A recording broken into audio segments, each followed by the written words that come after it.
you spoken previously in the podcast about how you always wanted to be a filmmaker. About what age did you sort of realize you wanted to be a filmmaker? When did you sort of get that realization? All right, yeah. I mean, I can pretty much almost narrow that down to exactly. I remember before I'd even seen the film, ITV at the time in the area was showing a documentary of making of the Raiders of the Lost Ark, and I was about at this point, I was probably about 8 years old or whatever when I saw this, and Okay. I remember we had, as I said, I grew up in the home video era. I've said that before, so we had VHS, and I recorded it, and I literally just watched it and watched it because it was the first time it sort of took you through the production from development, pre-production into the actual behind the scenes of the production and through to the post-production and release. So it took you through the whole sort of journey, and it was the first sort of time I saw what Steven Spielberg was doing, and you saw him working with the actors, and you saw him discussing shots with the director of photography, and you saw this process. And I remember being really fascinated by this. I hadn't yet seen Raiders of the Lost Ark and really wanted to. Um, and I kept watching the video pretty much every day. I put it on until the point where I actually remember being really sad that the VHS tape snapped. I guess I'd played it so much that it snapped. And a couple of Christmases ago, my good friend Alex very kindly gave to me the Indiana Jones films on Blu-ray. And to my Oh, nice. absolute delight, they had on the Blu-ray disc, sort of from the archive, they had this making of Raiders of the Lost Ark, which had been Oh, shown, and really? it gave me goosebumps to Not watch. even the DVD had No, that. the DVD didn't have it because I bought the DVD DVD, previously, and yeah, I'd same always been here. disappointed. But the Blu-ray actually had this vintage documentary, as they put it, because it was made in like something like 1980 or whenever. Yeah, and Oh, amazing. I mean, I sorry just to interrupt, but I mean, one of the reasons why I didn't get the Blu-ray, apart from Crystal Skull being on there, was which the film? fact that What? I Yeah, no. but but the I heard that the transfer of Raiders was terrible, that they hadn't done a good job on it like they had done with Jaws. People were expecting like Jaws levels for this transfer, and from what I heard, it was not that good. I mean, it's not bad, but you see, the thing is, the not VHS, sorry, the DVD transfer was actually very good. I don't know whether you Yeah, remember. I So do. it's not, it doesn't sort of blow you away noticeably different, which obviously Blu-ray is supposed to do, really. But if you're watching an upscale DVD, it Yeah. looks pretty damn good anyway. So. But yeah, I want. I'm a bit. Obviously, I wanted this, and as I said, I was very lucky that Alex, my good friend, very kindly gave me it as a Christmas present, which I was delighted. But as I said, I was even more delighted because the first thing I went for, of course, was the extras. And when I Mm. saw that this was on there, I put it on, and it almost brought tears to my eyes because it took me right back to my childhood. And it was really weird. I knew it verbatim. I'd obviously watched it that much that I knew it verbatim, but it was just so good to see it again. And it is actually for the time. I mean, obviously compared to what they do nowadays, it's very old and whatever. But for at the time, it was quite an interesting and educational look at filmmaking. And the process. And it was a great, and as I said, I distinctively remember that was what inspired me very early on. I was obviously already a fan of movies and television series and things of that nature anyway.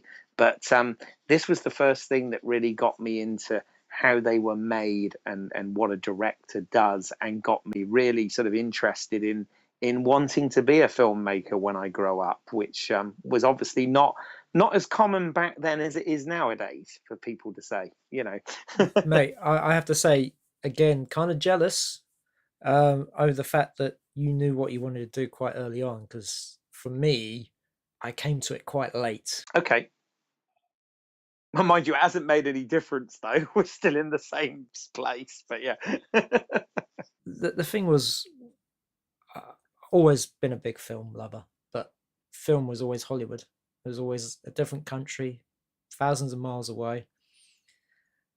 I don't think I could do anything in it. I mean, I knew there was the British film industry, but that still seemed to be something that was over there and I was over here. Never really figured that I could do it.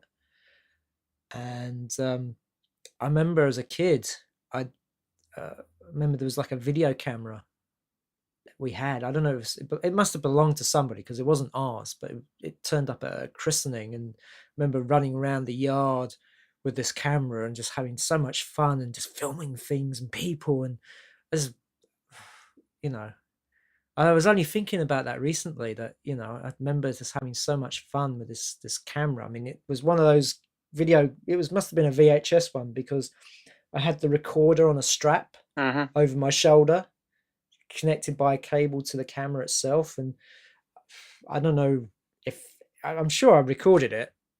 I haven't got a tape of it anyway. It must have been fucking awful.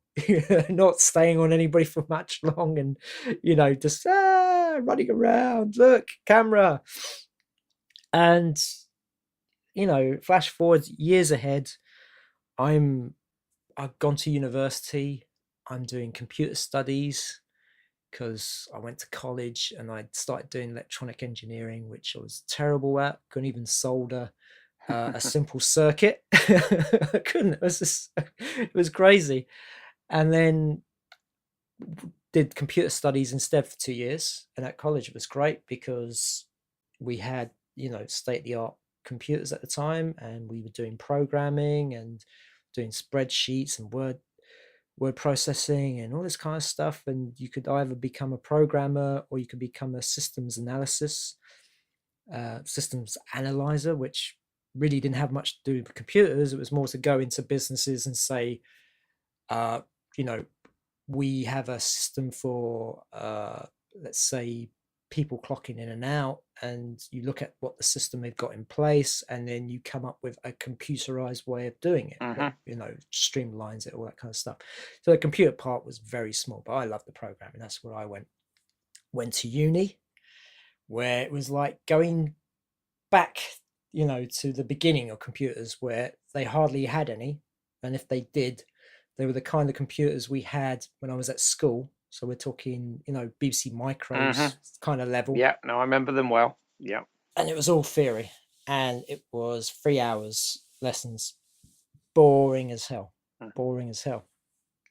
And I remember I'd be in these classes and I'd be bored to tears, and I'd look out the window and I'd see all these guys running around with cameras. I was just thinking, man, I wish I was out there with them. And I don't know why I didn't do this at the time. But I didn't change what I was learning. I think about it now, I could have maybe dropped out of the computer studies and joined whatever film course they had. But at the time, I was really getting into music.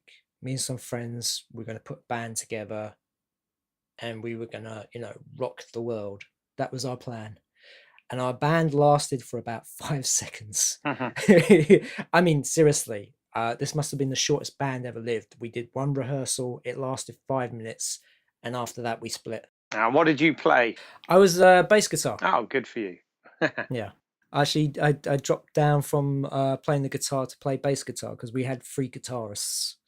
And we had no drummer and no bassist. So I decided I'll be the bassist. And yeah, I tried to make it as a session player and didn't really work.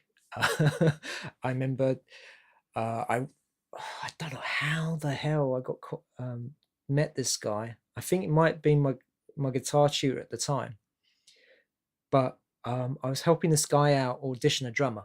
He hired a studio out, and this guy turned up with his drum kit, set it all up, and the guy's playing his songs, and this drummer never played once. He'd just sit there, watch the guy play. And I was just trying to play along, I didn't know any of the songs, but I was trying to sort of play along with him. I was making an effort. And then the guy who hired the studio said, "Oh, let's go for a break." They went off, had some drinks, came back, and then started swearing at the guy. Had a real go. And I paid all this money for this studio, and you're not even picked up my bloody job. His language was much more threatening than that. I mean, it was literally like we thought there was going to be violence. Right. Yeah. And after that, I was like, sod this. So I ended up in a dead end job. I was working night security at a vehicle depot in Wilston, Right. and I used to watch a lot of TV. Yeah. Used to watch and just sitting there thinking, this is it. This is what my life's going to be. And I remember watching this program on Channel 4 called The Shooting Gallery, which had short films. Ah. And the thought came into my head, I could do that. And that was it. Once that thought was there, once that realization came to me, that was it. I quit my job.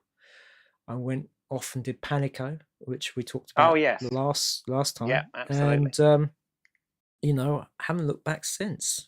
No, absolutely. I mean, I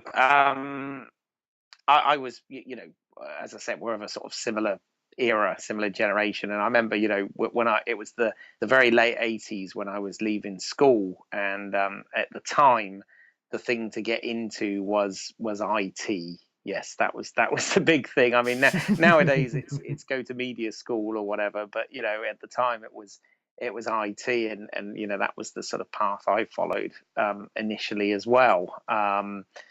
But always wanted to do filmmaking.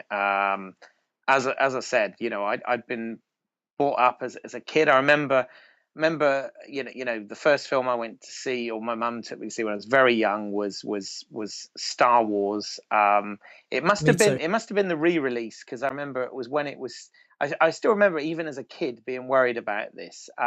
My mum sort of read the opening scroll to me, because even though I could read, I needed a bit of help or whatever at the time. I was still quite young, and she read it, Yeah. and she read episode 4, and suddenly I was worried that we'd missed 3 episodes. I was like, what have we missed? Have we come in late? Have we missed, because it didn't make sense to me at the time. I was like, what do you mean episode 4? And I remember that another strong memory I have as a child is, I remember in the house I grew up in, we always had more than one color television, one in the back room and one in the front room.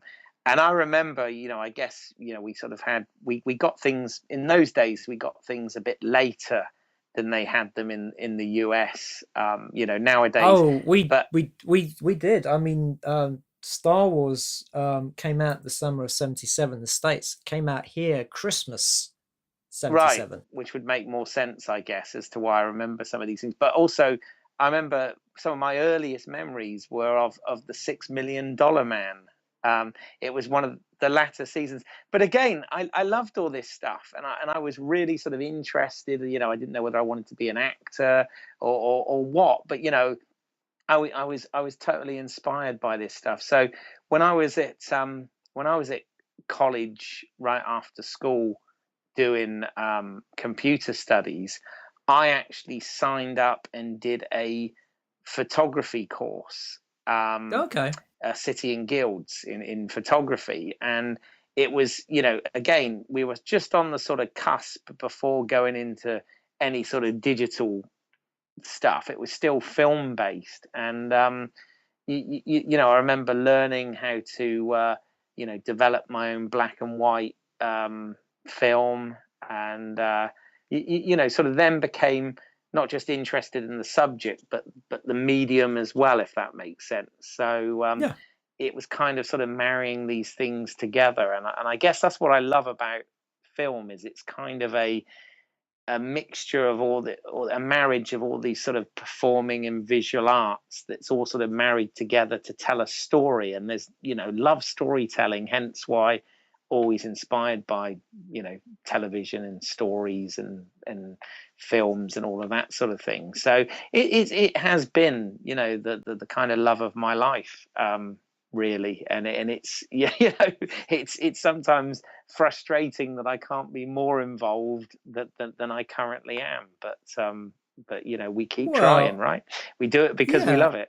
So exactly. I mean, you're in a position now. I know that you've got this full-time job, but you're now kind of in a financial sense. If you want to go out on the weekend and shoot something, you can do it. this is true. You This is you true. know you know people with cameras. Yeah. You know people with sound equipment. You know people who are going to help you out. I mean, it's all up to you. Yeah. I mean, I can understand it. I mean, I know I'm doing Modern Love, but I'm still yet to shoot the next bit, and I always keep getting caught up in doing other people's stuff in between. Hmm.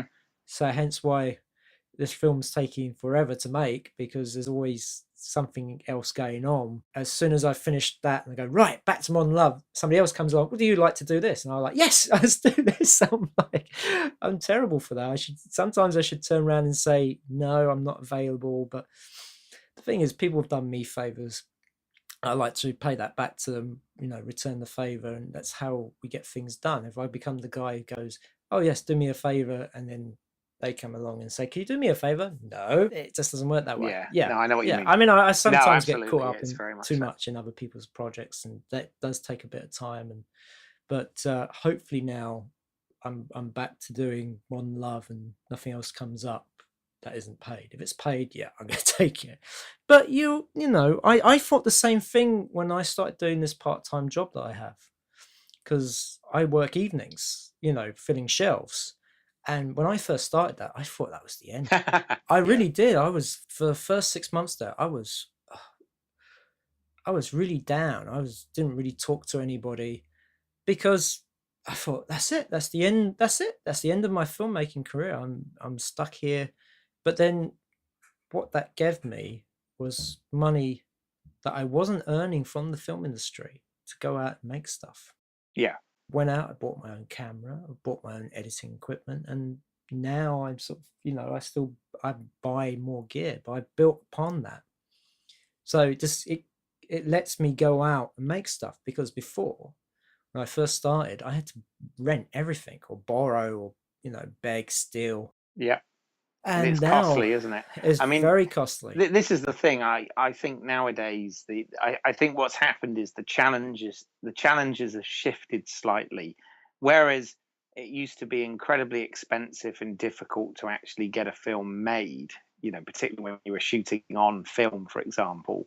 Um, Nowadays, because of technology and whatever, and we've got the tools that are much more readily available and affordable to do this sort of thing.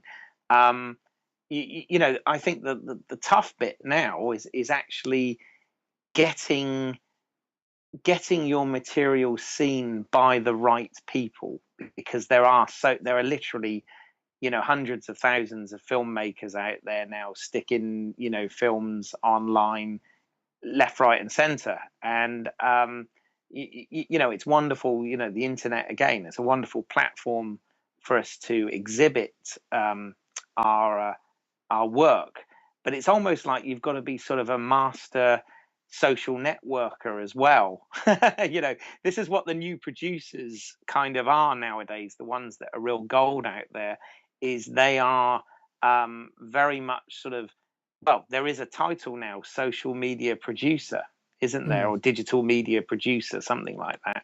And it is a full-time role in itself, really. I have to say, I mean, yes, the way of getting the word out is different, but I think it's still the same. It's all about selling. It's all about selling yourself. Just because it's selling online and you're getting to, see more people, it's still about selling.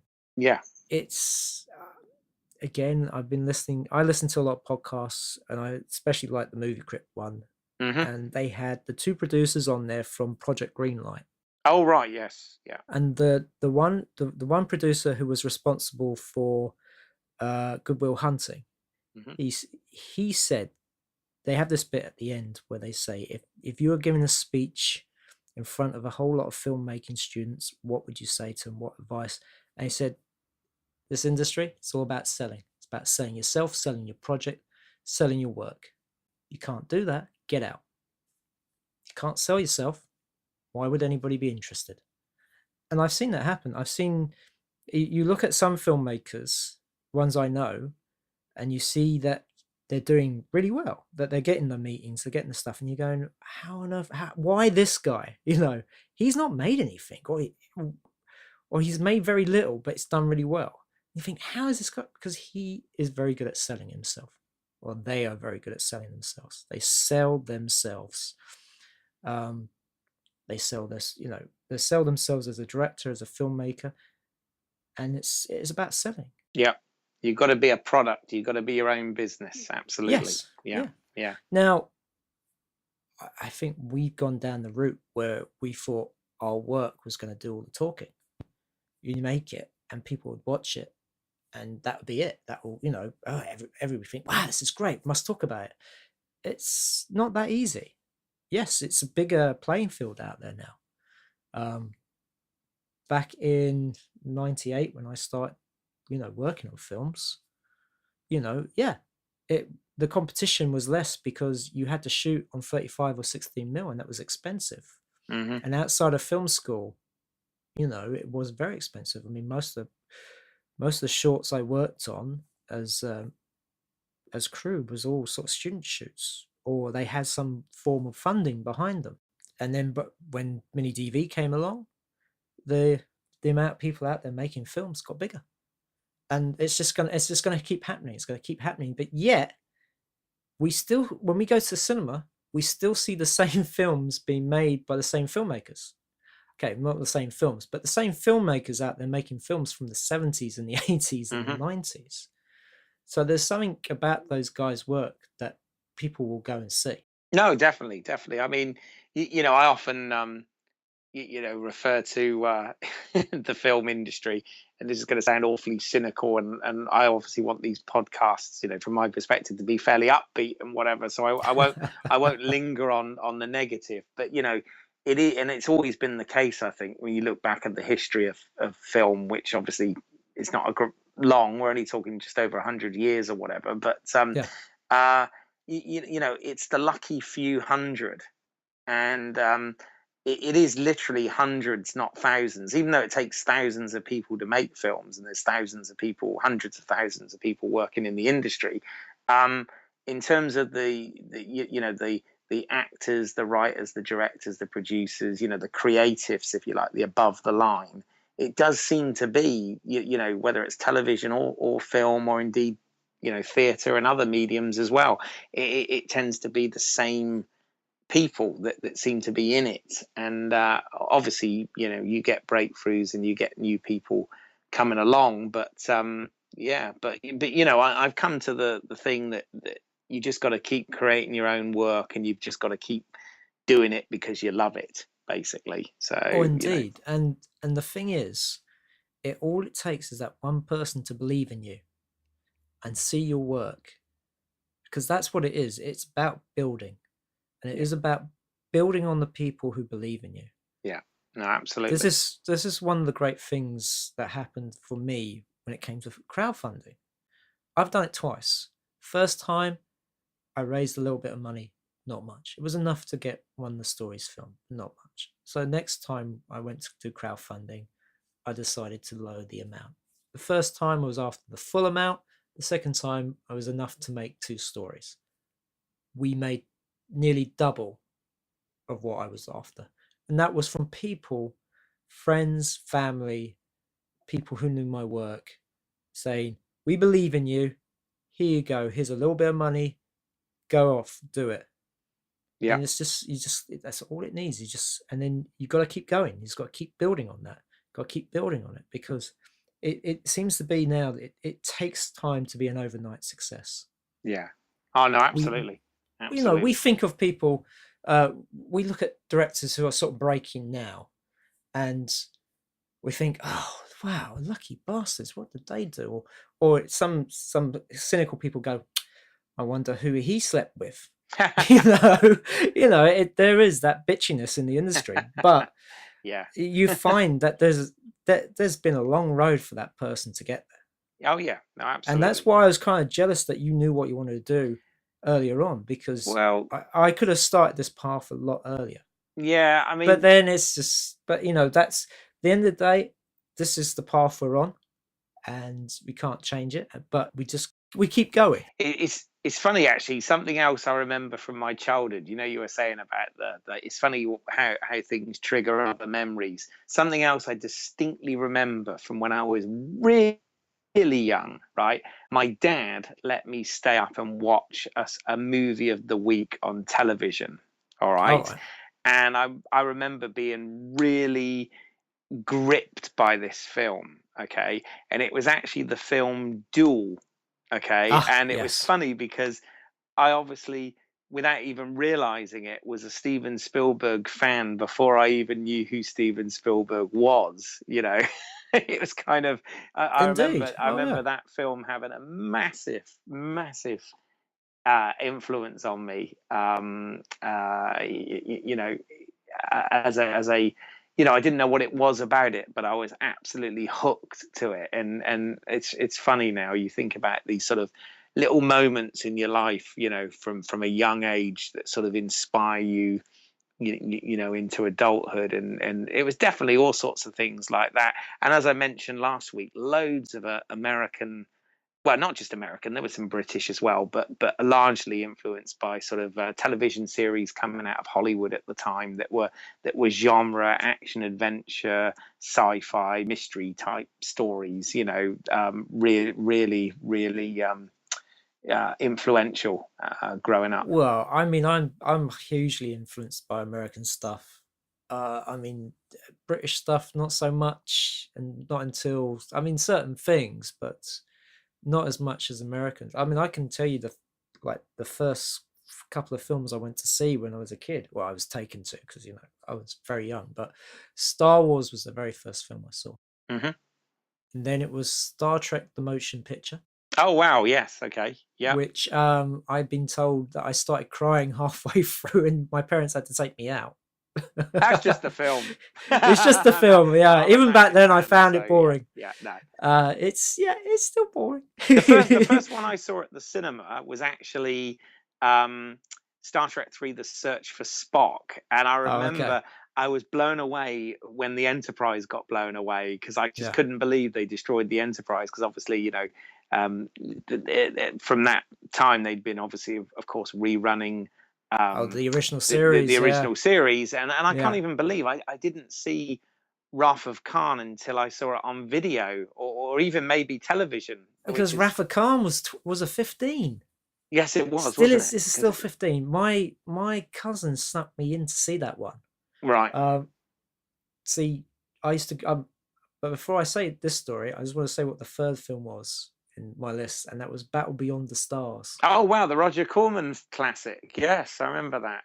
James Cameron worked on that as art Indeed. director. So The yeah, only ship that's got boobs. yeah. What was it? I saw him. I went to a Q&A. He did a sort of life in pictures thing that he did once, and he made me laugh because he said he was obviously given this job, to design this, and it was very much aimed at sort of the demographic at the time was your sort of teenage boys and whatever. And he said how do I design a ship that's basically a pair of tits with guns. Which I always thought was quite amusing. But yes, I remember Yeah, Battle Beyond the Stars was a video film from my early childhood. Yes, I yeah. remember But I getting saw that that. one at the cinema. But my cousin Jimmy used to take me to the cinema a lot. I used to spend the summer at my nan's place. It was like 2 weeks, so my parents could have like a break up in Banbury, and they had like a Canon cinema there. Hmm. And I got to see like Return of the Jedi, Temple of Doom, Star Trek Two, Wrath of Khan. Now, remember my cousin at the time saying to me, "Oh, you have to be like 16 to see this film," and I thought it was a PG. And for a long time, I thought to go and see a PG, you had to be 16. Ah, right. Okay. Yeah. Yeah. I was like, Wow. well, parental guidance, but yeah, it was just it's weird some of the things you think of as a kid. Yeah. Oh, I mean, I remember I've got a big love of Star Trek, and I remember Mm. when Star Trek 4 came out, the cinema, the same cinema actually that I saw Batman in down in Bournemouth, which was the big cinema at the time, which was a Canon Cinema, I believe it was at the time. They did the first 4 Star Trek films back to back, and this Oh, was the wow. first time I saw Wrath of Khan on the big screen. And indeed the motion picture, I'd been watching the TV version, which is slightly longer, that Yeah. I'd recorded off of television and used to watch. And I also remember my mum. I remember this. My dad took me to see Flash Gordon. I remember that, the Dino De Laurentiis production. Gordon's So, yeah, the alive. Mike Hodges film. Absolutely. Dad took me to see that, and I remember Mum took me to see Superman, the movie. Oh, wow. Yeah. Which again, I remember she was having to explain a lot of things. I was like, when are we going to see Superman? Because of course, at the time I was very young and was kind of impatient, wanting to see the costume. My aunt took me to see Superman too, so I never had that problem. Right. There you go, Superman 2. Which, yeah. So I grew up on all those, Yes. these big blockbuster staple movies, and then obviously, started watching classics earlier. Beyond that, as I grew up, so I started watching, the Hitchcock movies, and obviously the Bond movies, because which were a big influence. But obviously, when I was a kid, Roger Moore was James Bond, and I remember That's right. Yeah. ITV used to sort of show the films every week out of sequence, and I seem to remember the first one I ever saw that my dad let me stay up to watch was, on a school night and everything, let me stay up to watch, was Live and Let Die, right? But then I never forget this. The following week they had Goldfinger on, okay, Oh, right. and I was totally confused because I was like, hold on, how can this guy be James Bond? This is a different, and Dad was having to sort of explain to me that had been made, long before I was born, back in the 60s and all this, and it was a different actor and all this. And again, this is when I was starting to understand, films and how they were made and who did what and all this. But, Bond was and well, it still is to this day. I mean, I can't wait till later this year when we're going to see Spectre. I can't wait. I'm a big fan. So yeah, there were influences all through, and I've never really wanted to do anything else but be involved in some way in the creative side of filmmaking. And we are, and I mean, I think just to wrap this up. Yeah, sorry, But I'm waffling on, aren't no, I? no, no, no. You've opened a can of worms here, I Simon, have, asking I me have, to I trip have. I down mean, memory lane. we were going to talk about our experiences working on like other people's short films and stuff, but I think we'll save We'll that get to for. that. We'll get to that. I got some great stories. I don't know Oh about yeah, you, oh but Christ, yeah, war stories galore. I can bore the pants off everyone. So yeah, don't worry. indeed. But the thing is, we are doing something we love. Yes. We love it. I mean, we can go onto this podcast and we can talk about films and directors that we like and the films we like and films we don't like, and because we love it and we get to do it. That's the thing. And a lot of people, they do jobs that they hate, but they have to go and do it. This is true.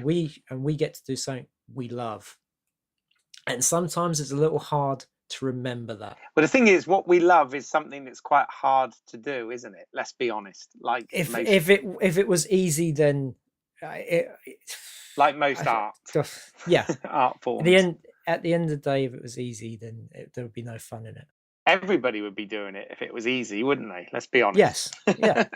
Exactly. Trouble is, a lot of people are doing it now, thinking it's easy, and it's like, yes, there's a little bit more to it than just owning an iPhone and some software on your laptop. Yeah, well, there's always going to be that. There's always going to be people who are going to try it and not like it, because at the end of the day, you got to love it. You have to, yeah. You've got to want to do it because there's no logical reason to put yourself through it otherwise. That's it. I'll say this to people now. If you can think of another job that you want to do, go and do that. Yeah. Because it'll be far easier to do than be in the film industry. Go and get a life. Absolutely. I mean, because let's be honest, this isn't a job, it isn't a career, it is kind of an alternative lifestyle. And as I would always warn my students, I'd always do a little test with them at the beginning of the semester and ask them how many hours they think they'd work on a film set. And it used to make me laugh when most of them thought it was like an 8-hour day and all this sort of thing. And I'd say, Yeah. no, wrong, long, unsociable hours in all kinds of conditions, folks. You've got to be prepared for the lifestyle, you know? It is. It's like joining the priesthood in some way. Yeah, running off and joining the circus. Yeah. It's I'm trying to think what the word is. It's more than a job, and you have to love it, because it's going to knock you around, it's going to slap you up, you're going to have some horrible times, but you're going to have some great times. And we got to remember that. I mean, when we talk about Blood and Roses, because we are going to get there. Oh, good. Yes, absolutely. We are going to talk about Blood and Roses. And the one thing I remember about that film was a lot of people there were having a good time, apart from me. Love it. Yeah, and I should have been. That's a good note to end on. To be continued. To be continued. Keith. Yes. How can people reach you? Oh, okay. If people want to reach me, details are on the website Snake Gully Productions. So that's www.snakegullyproductions.com, and Snake Gully is the word snake and gully, Gully, all is one word. snakegullyproductions.com. And you can find my work at independentrunnings.com, and that's Independent Runnings, one word. Or you can go to YouTube, and if you search Independent Runnings, you will find me. Thank you for listening, and join us next time for our third episode, where the director's surname starts with C. I'll give you a little clue. Dan, da, da, da, da. Catch you next time. See you at the movies. 2 thumbs up.